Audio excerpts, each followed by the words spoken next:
அஸ்ஸலாமு அலைக்கும் வரஹ்மத்துல்லாஹி வபரகாத்து.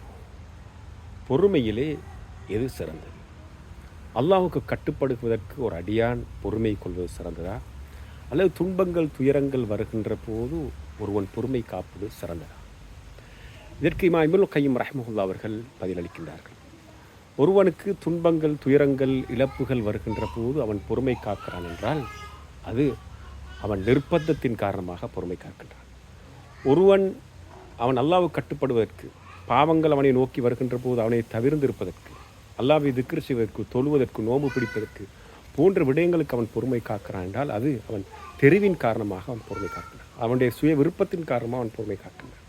எனவே ஒருவன் நிர்பந்தத்தின் காரணமாக பொறுமை காப்பதை விட அவருடைய தெரிவின் காரணமாக அவர் பொறுமை காப்பது என்பது சிறந்தது என்று அவர்கள் குறிப்பிடுகின்றார்கள். அதுதான் பொறுமையிலே சிறந்தது என்று அவர்கள் சொல்கின்றார்கள். ஒருவர் தன்னுடைய தெரிவின் காரணமாக விரும்பி அவர் பொறுமை காக்கின்றார்.